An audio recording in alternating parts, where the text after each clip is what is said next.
Meus amigos, as agências internacionais noticiaram logo cedo no domingo, que um forte sismo atingiu a fronteira entre Turquia e Irã. O sismo foi registrado com a magnitude de 7,5 graus na escala Richter e deixou já numa primeira abordagem, parece que mais de 1.000 edificações em ruínas.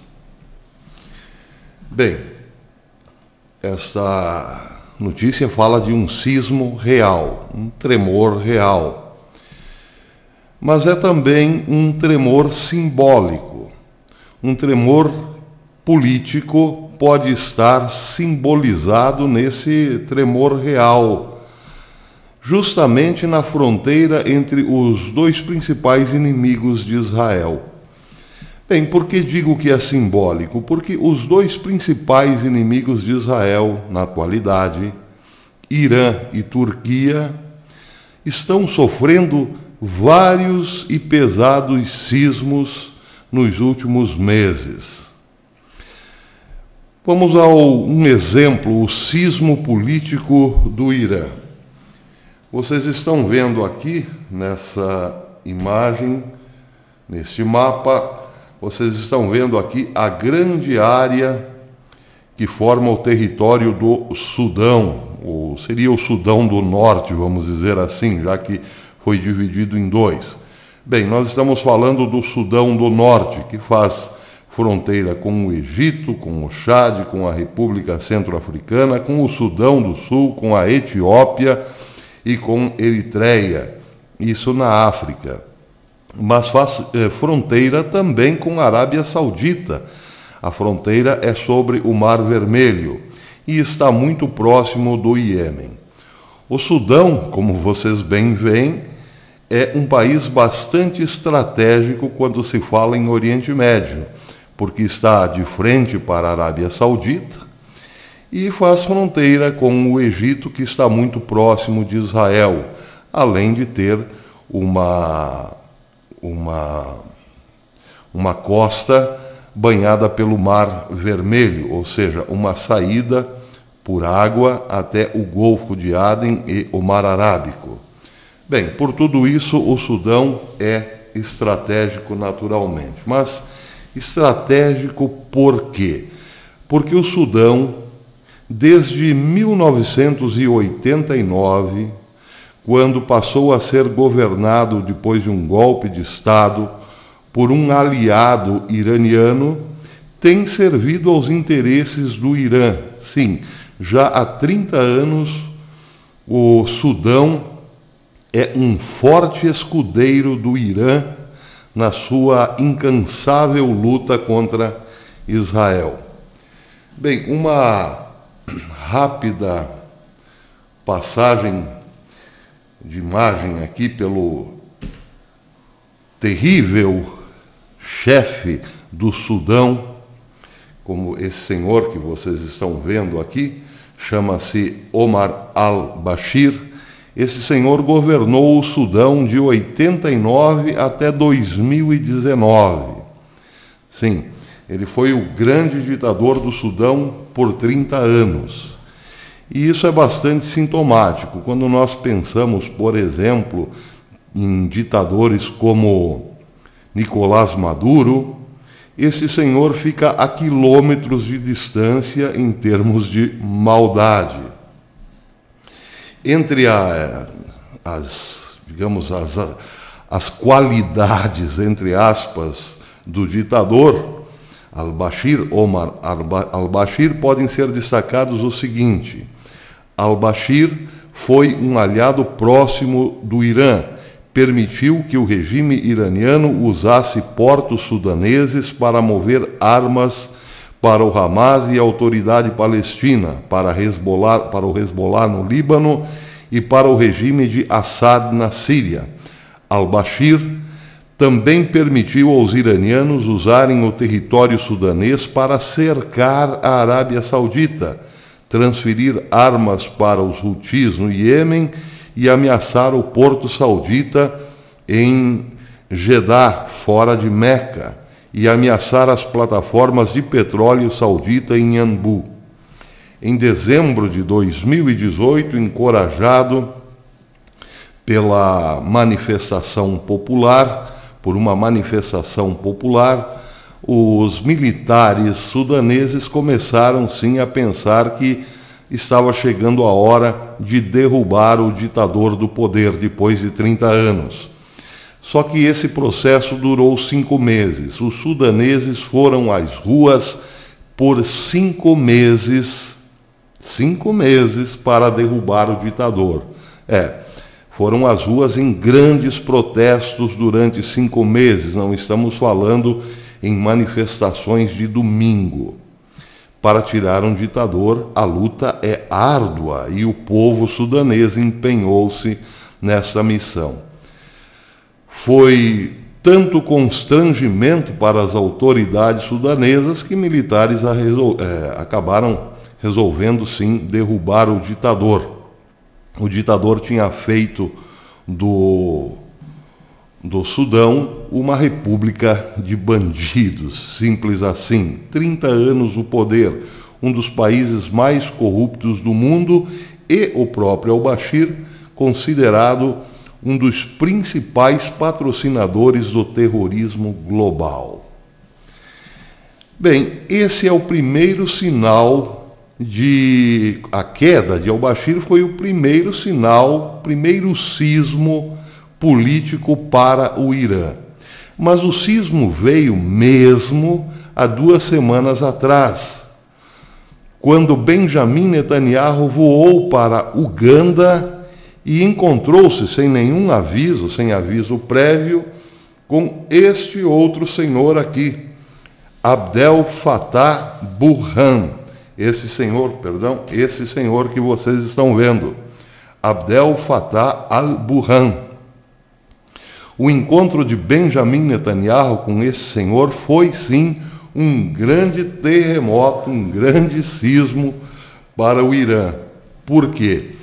Porque este senhor, vou mostrar novamente para vocês, esse senhor, Abdel Fattah al-Burhan, é o novo governante do Sudão. Pois é, claro que ele é interino, está interinamente no poder, mas quando se podia imaginar, há meses atrás, há 1 ano atrás, por exemplo, que o Sudão, o líder político do Sudão, se sentaria na mesma sala com Benjamin Netanyahu numa conversa agradável para discutirem futuros acordos entre os 2 países. Quando? Nem o mais lunático ou o mais otimista dos analistas pensaria algo assim, menos ainda o Irã. O Irã tinha no Sudão um grande apoio para as suas aventuras pela Síria.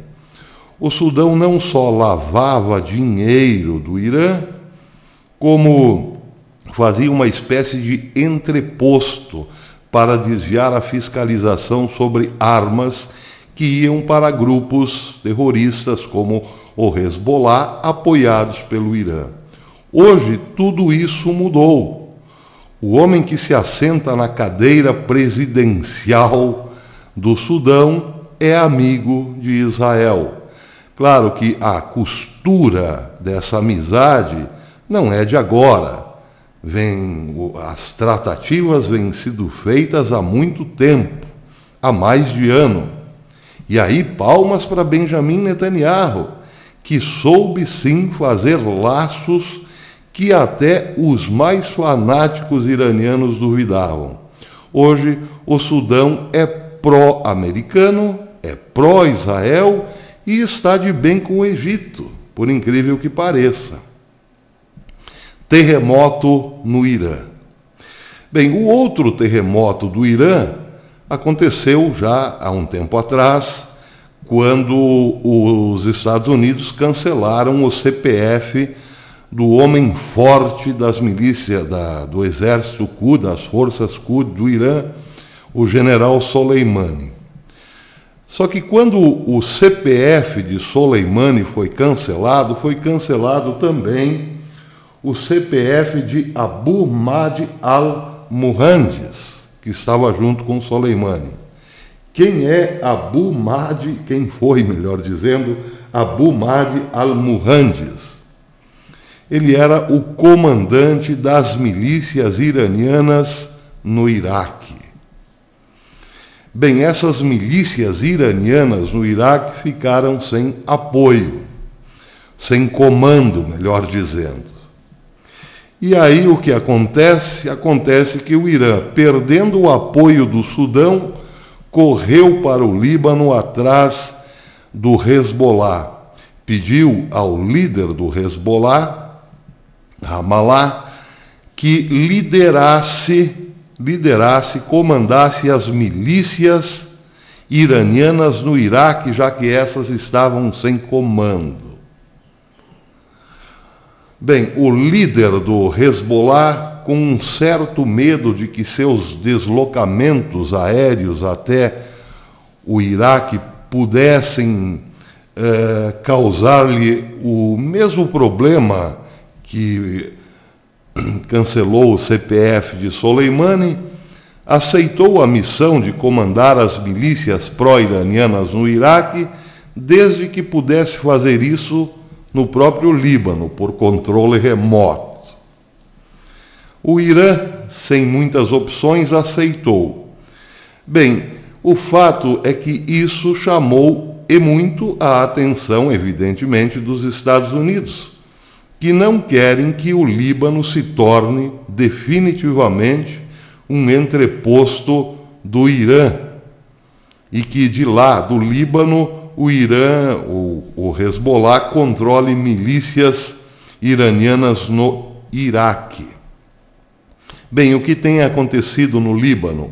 O mesmo que aconteceu no Sudão para a derrubada do poderoso Omar al-Bashir. O povo libanês tem ido às ruas sistematicamente para derrubar o regime despótico, por causa da falta de liberdade, da falta de perspectiva econômica, emprego, economia péssima e tudo mais. Isso pode ser outro terremoto para as pretensões do Irã, que nesse momento precisam desesperadamente do apoio do Hezbollah. Acontece que o Hezbollah, ao abrir essa perspectiva, essa janela em direção ao Iraque para lá controlar as milícias iranianas, enfraqueceu-se, ou melhor, teve que fechar a janela aberta em direção a Israel. Porque, convenhamos, é muito difícil um poder militar ter duas frentes tão importantes. E nós não estamos falando de um exército nacional, mas de um grupo terrorista, o Hezbollah. O Hezbollah, por mais armas que tenha e por mais homens que possua, é sempre uma gota d'água perto de um exército nacional. Portanto, o Hezbollah não pode, ao mesmo tempo, ameaçar Israel e controlar as milícias iranianas no Iraque. Está num certo impasse. Está, sim, de certo modo, mostrando um calcanhar de Aquiles para Israel. Ponto novamente para Benjamin Netanyahu, que tem pressionado o Líbano, ou melhor, tem pressionado os Estados Unidos para não darem mais dinheiro ao Líbano. E a pressão está funcionando. Os Estados Unidos têm um compromisso anual com o Líbano de ajuda financeira, mas a ajuda financeira tem sido muito discutida e sistematicamente adiada. O secretário de Estado Mike Pompeo, por exemplo, ficou meses se enrolando para dar a assinatura do último cheque que chegou no Líbano. E isso prejudicou ainda mais a economia libanesa. Pressão de Benjamin Netanyahu junto ao Departamento de Estado norte-americano. Palmas para Netanyahu outra vez. Bem, isso é só um pouco do terremoto iraniano. Agora vamos falar do terremoto turco. aquele que, simbolicamente também, está representado lá no terremoto anunciado hoje pelas agências internacionais. Há também um grande terremoto político na Turquia, de Erdogan.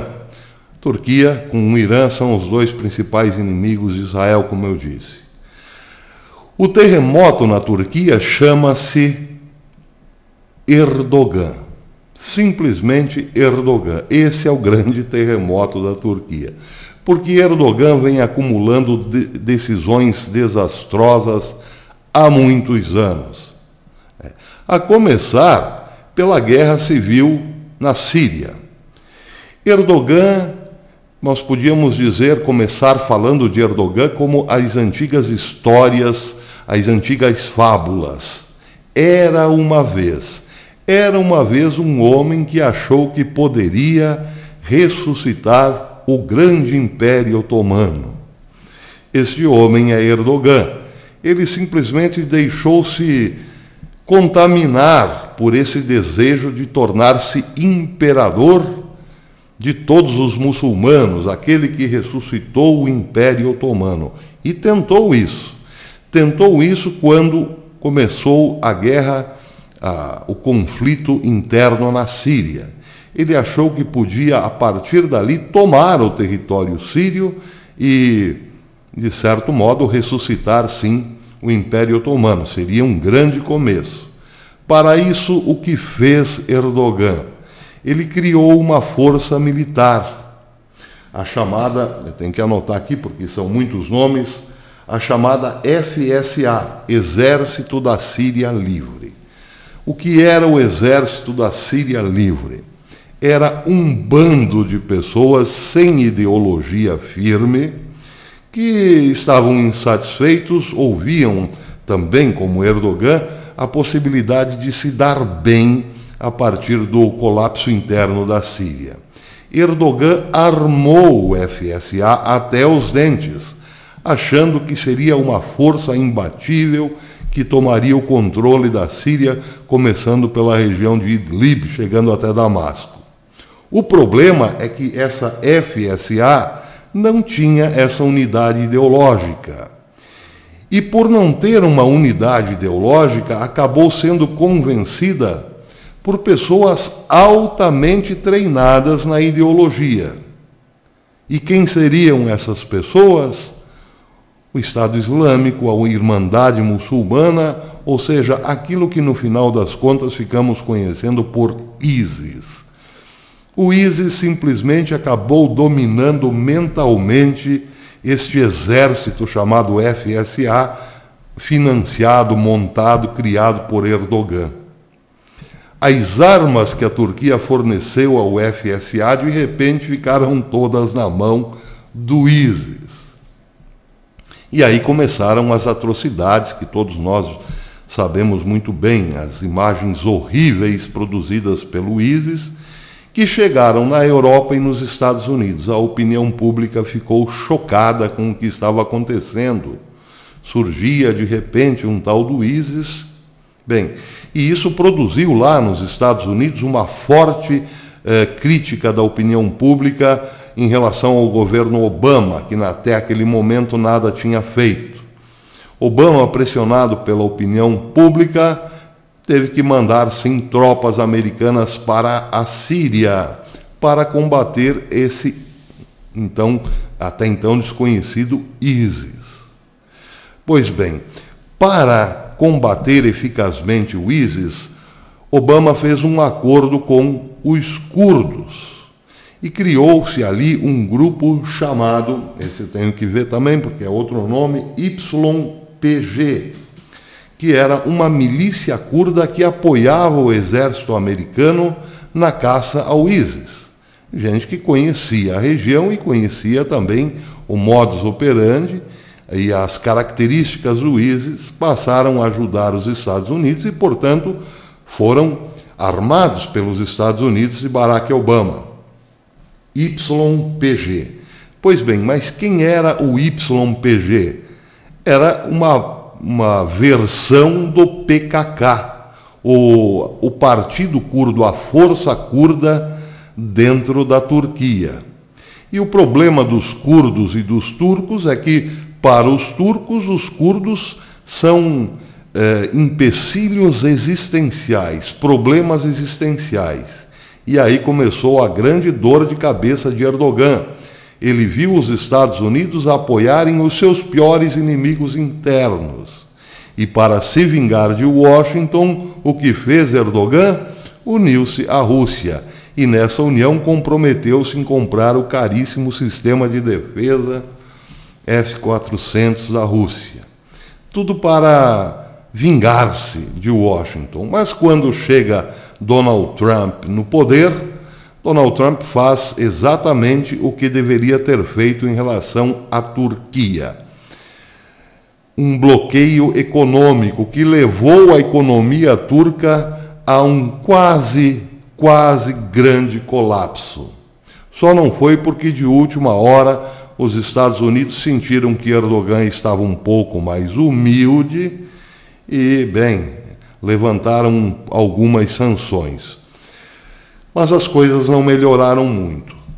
Para completar as péssimas decisões de Erdogan, as últimas notícias, pelo menos uma, a penúltima, dá conta que a Turquia se queimou profundamente também no Egito, porque apoiava o ditador Mohamed Mursi e ficou numa situação, numa saia justa muito grande quando Mohamed Mursi foi deposto. Al-Sisi sobe ao poder e rompe praticamente laços com a Turquia, unindo-se a quem exatamente? Ao Egito, à Grécia e ao Egito, à Grécia, a Chipre e a Israel. O Egito está hoje fazendo fortes negócios com Israel em relação ao gás que sai da bacia de Leviatã.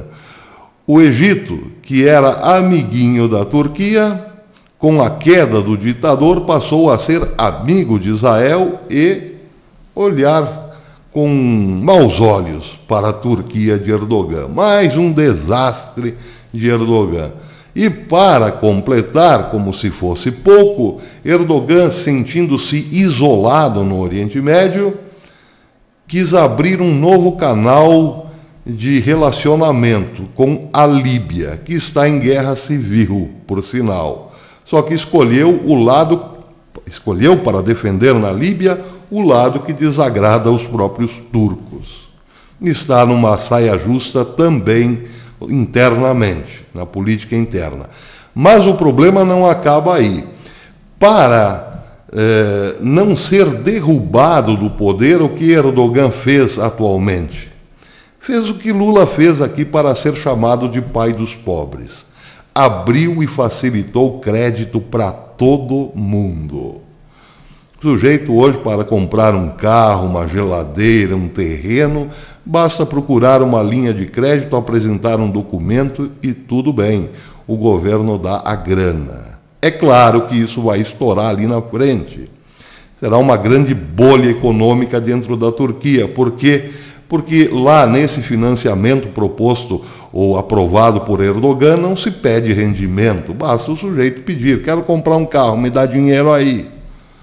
Uma hora terá que ser pago, mas com que? Se o sujeito não tem como provar, não tem rendimentos para ressarcir o Estado de seu prejuízo, vai estourar. Pois é, isso é uma bomba relógio. São dois grandes terremotos. Terremoto na Turquia e terremoto no Irã. Só que esses são terremotos políticos. Mas é muito simbólico também pelo seguinte fato.